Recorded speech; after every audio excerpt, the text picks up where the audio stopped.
Bienvenidos a Saber Rural. Qué bueno que estén ahí para compartir juntos todas las novedades científicas y técnicas que le permiten a las distintas cadenas de valor seguir avanzando y mejorar. Y para comenzar este programa les proponemos hablar de producción primaria para ver de qué manera ha evolucionado o se ha reconvertido la ganadería en la región central bonaerense para poder ser competitiva. Con el gran crecimiento que se ha registrado de las superficies agrícolas, el tradicional sistema productivo argentino, con cría y engorde a pasto, en los últimos años ha registrado una replanificación. La intensificación se ha convertido en una estrategia ganadera mediante el aumento de la carga en menores superficies y de menor calidad de suelos. En este proceso, a diferencia de la agricultura, la ganadería no contó con el desarrollo y adopción de tecnologías para mejorar la productividad. Si partimos desde la base de los sistemas de producción de la cría, vemos que seguimos teniendo índices productivos muy bajos. O sea, seguimos teniendo el 65-66% de destete con una brecha lo suficientemente grande entre productores que tienen niveles productivos mucho más altos y niveles productivos mucho más bajos que no han adoptado la tecnología. Entonces nos lleva a otra pregunta: siendo estas tecnologías de hace 30, 40 años atrás, ¿qué nos lleva a esto? Y yo creo que uno de los problemas es que nunca se tuvo demasiado en cuenta al productor, al que ejecutaba, sino que se decían, la receta para esto es tal cosa, o sea, hay que hacer tal cosa, pero hay que ver si el productor estaba dispuesto o no. Nunca se lo tuvo en cuenta. Entonces creo que ahora se le está dando una vuelta de rosca al sistema y estamos con un grupo de gente empezando a trabajar en modelos con gente de la Facultad de Agronomía, de Veterinaria de la UNICEN, con INTAS Cuenca del Salado, a trabajar en proyectos donde empezamos a que el productor empiece a tener relevancia, a ver si podemos cambiar un poco la historia. La agriculturización planteó a la ganadería nuevos desafíos relacionados a la mejora de los índices reproductivos y de manejo de cargas de las superficies. Desde hace algunos años, los sistemas de cría sufrieron el aumento de las cargas. Estos cambios en el negocio ganadero demandaron nuevas formas de manejo de pasturas y el replanteo de los planes de reproducción para mejorar los índices de preñez. Siempre lo que se dijo se cedieron muchas superficies ganaderas a la agricultura y se vio lo que creció la agricultura. Aún lo que nunca se estuvo mirando mucho es, si bien se cedió la superficie, eso no implica que los animales también se transfirieran de un lugar a otro. ¿A qué voy en esto? En un trabajo que estamos haciendo también, y tomando el partido de azul como tal, nosotros si vemos el partido azul tiene dos características agroecológicas muy grandes: la zona que sería de las cercanas a las sierras de Tandil, que es la zona sur del partido, que es una zona netamente agrícola, y de la ruta 226 hacia el norte, digamos hacia el lado de Cacharí, es netamente pampa deprimida. Entonces, el impacto que tuvo en la zona sur, o sea, en la zona más agrícola, fue mucho más alto que en la zona donde los suelos son mucho más limitantes. Ahora bien, esa zona representa el 33% del área del partido. Y en este trabajo que te digo que estamos haciendo, nos encontramos que el 23% del stock de azul está en esas superficies, que fue la más impactada. ¿Qué nos está diciendo esto? Que cuando nosotros vemos la reducción de superficie y que más o menos se vienen manteniendo los stocks del año 2006-2007 hasta la actualidad, es que se achicó la superficie, se mantuvieron los stocks, por lo tanto se incrementó muchísimo la carga animal. Esto llevó a que haya un reacomodamiento de los sistemas. Ya dejaron de ser los sistemas tradicionales extensivos que veíamos, entonces hay una combinación, lo que nosotros llamamos sistemas integrados, en los cuales tenemos áreas en las cuales son utilizadas durante un periodo productivo por agricultura y otra parte dentro de ese mismo periodo por ganadería. O sea, el uso del suelo tiene un uso tanto agrícola como ganadero. Y ahí distintos productores han tenido distintos arreglos. Y bueno, lo que estamos haciendo en esta segunda parte a través de imágenes satelitales es tratar de ver sobre qué recursos están estos animales. Pero evidentemente hay una combinación de superficies porque si no, no podríamos tener las cargas que tenemos sobre las superficies. Si nosotros solo consideramos superficie ganadera, estamos teniendo casi 3 animales por hectárea, que sería imposible tenerlo. Y los modelos son de ciclo completo. Se ha venido disminuyendo mucho la cantidad de pasturas, por lo tanto se hacen envases a verdeos, se ha prácticamente sacado mucho el tema de las recrías largas pastoriles, con lo cual perdimos el novillo pesado, nos quedamos con recrías más cortas, terminaciones a corral y un novillo de faena mucho más liviano. El uso del 100% de la superficie de los campos para la producción ganadera resulta casi inexistente en la actualidad. Los sistemas han dejado de ser puramente pastoriles y si bien continúan teniendo el forraje proveniente de pasturas y verdeos como importantes componentes de la dieta, la ganadería ha incorporado nuevos modelos de manejo para el retorno a sistemas mixtos que fomenten la diversificación desde una concepción de la sustentabilidad en sentido amplio mediante la integración de la agricultura. Empezar a pensar en cómo integramos la agricultura con la ganadería. Pero esto no es nuevo, sino que, si nosotros nos remontamos a lo que hacían los abuelos, rotaban agricultura con ganadería. Ahora, los nuevos desafíos, a diferencia de lo que teníamos en esos momentos, es que tiene que ser la integración agrícola-ganadera, pero sin perder producción. Entonces, a los problemas que trajo la agricultura continua, que en su momento con el paradigma de la Revolución Verde en el momento no se vio, fueron por una producción de granos y se obtuvo, pero hubo efectos secundarios de largo plazo, como pérdida de materia orgánica del suelo, efectos de lixiviación de nutrientes, otro tipo de efectos de degradación del suelo que no se vieron a largo plazo, hoy hay que revertirlos.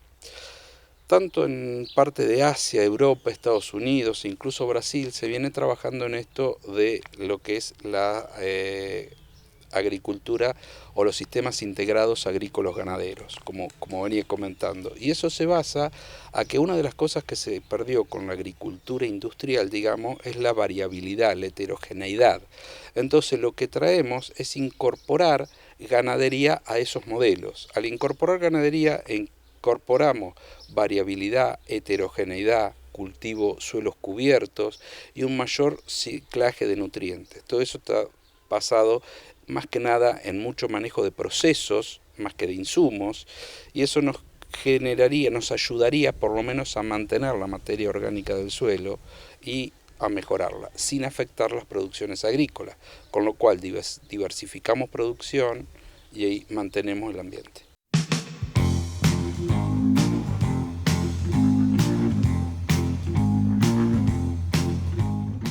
Después de ver cómo la ganadería en la región central bonaerense ha replanteado sus formas de producir para mantenerse en equilibrio con la agricultura, le queremos agradecer a los referentes de la Facultad de Agronomía de la Universidad Nacional del Centro de la Provincia de Buenos Aires por su constante aporte en conocimientos. Y a ustedes que nos acompañan les proponemos hacer una pequeña pausa. No se vayan porque en nuestro próximo bloque vamos a estar hablando de sanidad en los porcinos.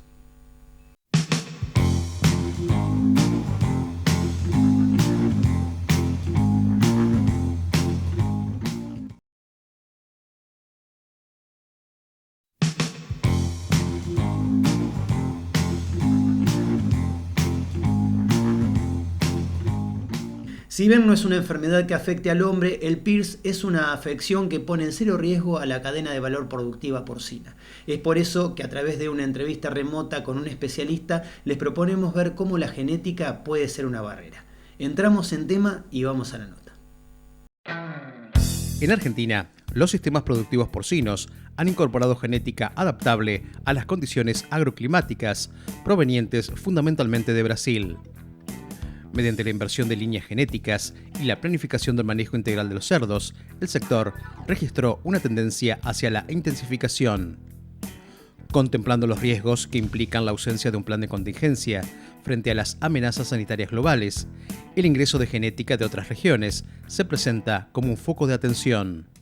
Cuando traemos animales de una zona donde algunas regiones, o un país donde algunas regiones tienen PIRS o otras enfermedades, tenemos que buscar zonas que estén libres, ¿no? Por ahí en países no libres de zonas libres. Como es el caso que nosotros importamos genética de Canadá, de la región de Manitoba. Si bien Canadá tiene el PIRS como país, la región de Manitoba, que están los centros genética que miran genética a todo el mundo, de varias empresas de genética, es una zona libre de enfermedades. Entonces, desde luego, traer genética de un lugar seguro, libre de las enfermedades que queremos cuidar en nuestro país, y hacer una cuarentena con una nueva planificación, si queremos, de la que estábamos, de la que tenemos que perfeccionar nuestro sistema veterinario de Argentina, ¿no? Pero bueno, tenemos que tener genética con un estatus que sea un material genético chico, que nos dé más kilos de carne por año por madre, y que además sea de un estatus sanitario, por lo menos con una condición similar o superior a la de Argentina. Guillermo, a fines del 2021 se encendió una luz de alerta en relación a PIRS en Argentina al límite con Brasil. ¿Qué debe considerar la importación de genética? Tenemos que saber que estamos en un mundo cambiante desde lo sanitario. Y en esto un poco tenemos un máster hecho con el tema del coronavirus humano, ¿no? Nosotros en su momento íbamos a importar genética de Finlandia y llegó la peste porcina africana a Europa. Entonces tuvimos que replanificar lo que nosotros estábamos haciendo con la genética y en realidad ya habíamos empezado trámites pensando que era una posibilidad y habíamos gestionado hacer el certificado de veterinario internacional con Canadá. Bueno, lo pusimos a rodar, lo pudimos ejecutar entre los dos países con la intención de, entre ejemplos, porque Génesis de empezar a trabajar en conjunto y bueno, lo hicimos así. Entonces, esto que acaba de suceder en Brasil, bueno, fue, de alguna manera tenemos que saber que estamos ante una nueva situación. Podemos trabajar de una forma cuando Brasil tenía un estatus sanitario similar, que ya te digo, por la peste porcina clásica también ya había un cambio de condiciones para estar atentos. Y bueno, la situación es cambiante y es dinámica. Entonces, bueno, en tanto y querramos que la producción porcina argentina tenga una proyección y que tenga alguna ventaja competitiva respecto de nuestros países vecinos, tenemos que cuidarlo con mucho ahínco. ¿De qué manera puede ocurrir que llegue genética con enfermedades? Nosotros tenemos que considerar que ya tuvimos una alarma en algún momento, en la década del 90, con Chile, justamente con PIRS, en la incorporación de reproductores.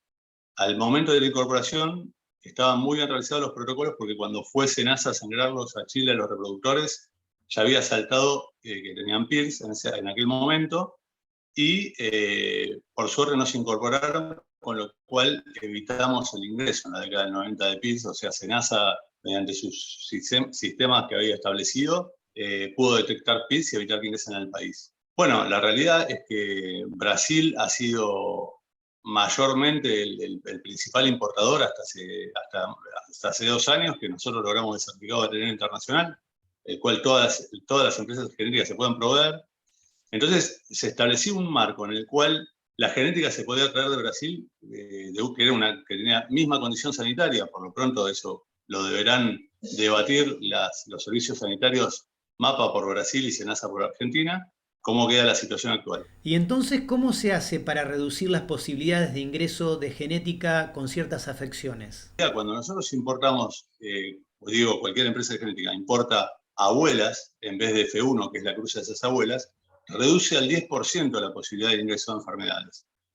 Si yo tengo que hacer un poblamiento de 2.000 madres, lean, y traigo 2.000 madres, son 2.000 animales en pie que entran. Si traigo 200 abuelas, bueno, es un 10%. Si traigo 20 bisabuelas, es un 1%. Entonces, yo creo que estamos en una etapa que es interesante, porque está para analizar toda la forma en la cual nos tenemos que manejar a partir de una situación que es compleja y en la cual estaba resolviendo temas. Pero bueno, bienvenida sea la situación como para que hagamos todavía una prevención mejor, ya sea esa u otra la solución, ¿no? ¿Estas amenazas pueden convertirse en oportunidades para la cadena de valor en Argentina, Guillermo? Tenemos todo por hacer, tenemos una oportunidad mundial que alguien la va a capitalizar en algún momento, espero que seamos los actores que estamos hoy, y la verdad que debiera ser una situación de Estado la sanidad de nuestro país, porque además nos otorga ventajas competitivas.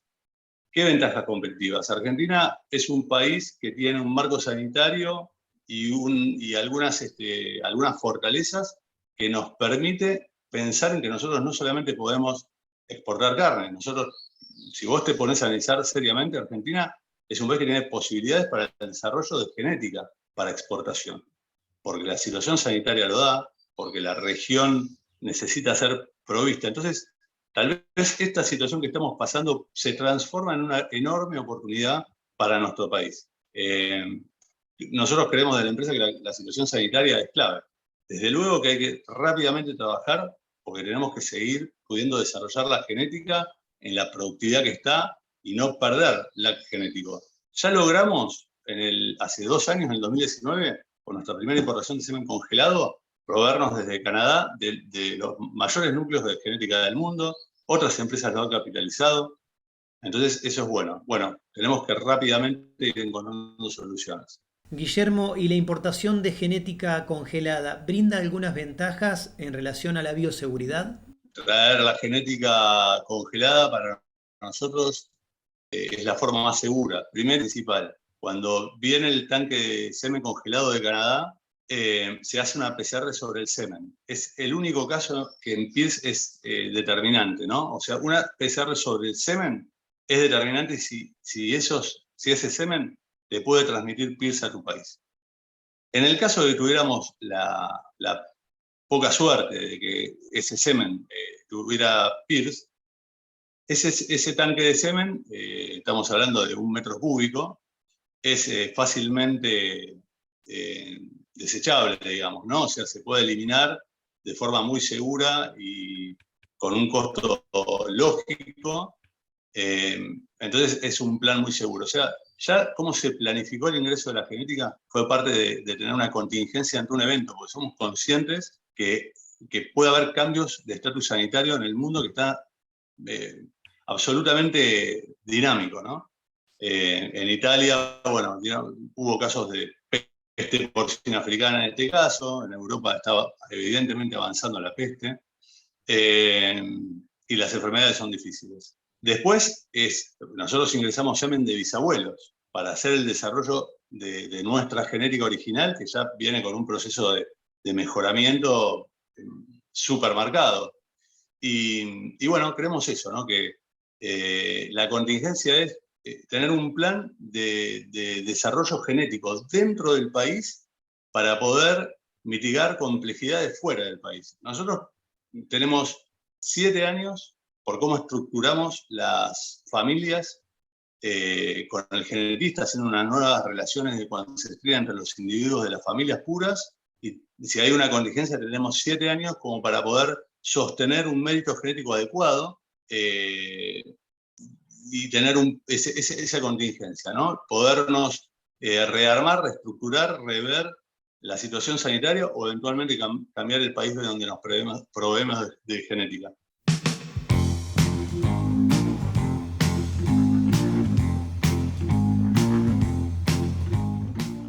Les proponemos ahora hacer una pequeña pausa. No se vayan, que enseguida volvemos con mucho más Saber Rural.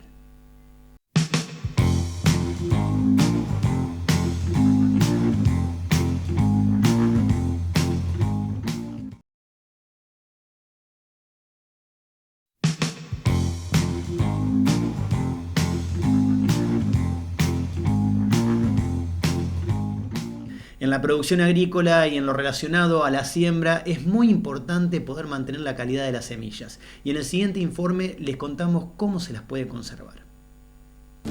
El principio del almacenamiento de semillas tiene por objetivo fundamental mantener a las semillas con el menor daño posible. Cuando las semillas se guardan sin alteraciones físicas y fisiológicas, mantienen todos los sistemas propios de autodefensa y se conservan mejor durante el almacenamiento. Bueno, yo siempre encaro el almacenamiento de un punto de vista integral, en el cual mucha gente, hace mucho énfasis en todo lo que es la estructura de almacenamiento en sí mismo y a veces se olvidan del componente principal, el actor principal, que es la semilla.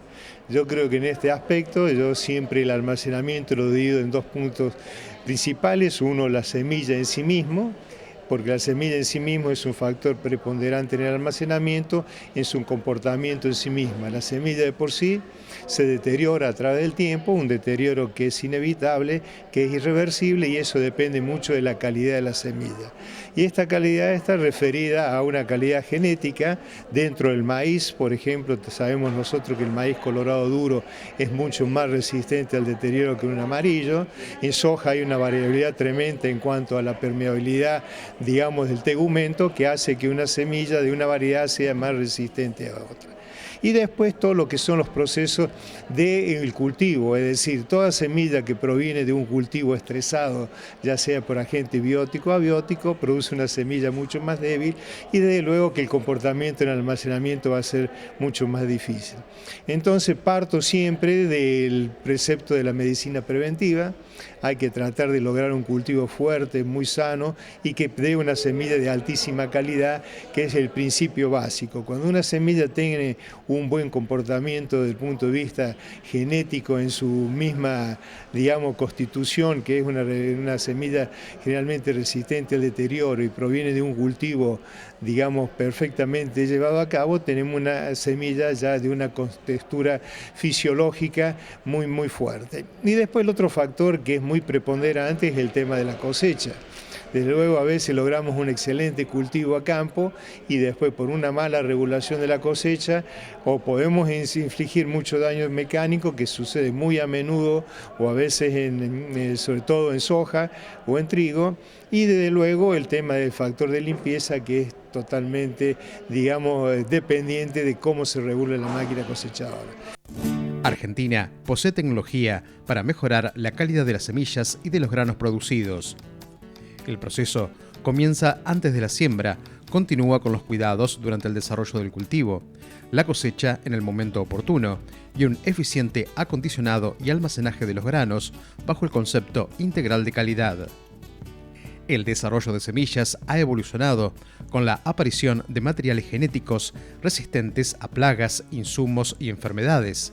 Sin embargo, no todas las empresas han investigado para obtener semillas genéticamente preparadas para el almacenamiento. No todas las empresas, algunas sí, otras no, tanto que hemos tenido en el ejemplo en el país de cultivares de soja de extremada buena performance de cultivo en el campo y sin embargo durante el almacenamiento naturalmente perdían muy fácilmente la germinación y fue el caso de una semilla muy difundida en el medio que tuvo que la empresa cambiar justamente por ese problema. Entonces este es un llamado de atención bastante fuerte para los mejoradores, esto lo vengo insistiendo desde hace mucho tiempo, que mejorar la semilla desde el punto de vista genética para una mayor resistencia al deterioro es básica, fundamentalmente no solo por semillas, sino también como grano. ¿Y eso qué pasa? Que una semilla de estas características, resistencia al deterioro, va a repercutir directamente en la rentabilidad de lo que significa bajar los costos en el almacenamiento. La humedad de cosecha es un factor que puede afectar la calidad y la eficiencia del proceso productivo y a través de esto los costos de producción. Elevados valores de humedad de cosecha de la semilla afectarán los parámetros iniciales, vigor y energía germinativa y la estabilidad de estos en el tiempo. Contenidos de humedad subóptimos incrementan los daños mecánicos y las pérdidas durante el proceso de recolección, traslado y selección previo al secado. La variabilidad de este parámetro generará situaciones intermedias, las cuales reducirán proporcionalmente la eficiencia del proceso y el valor de calidad final alcanzado. Definir el valor óptimo de humedad de cosecha es una de las claves del negocio semillero.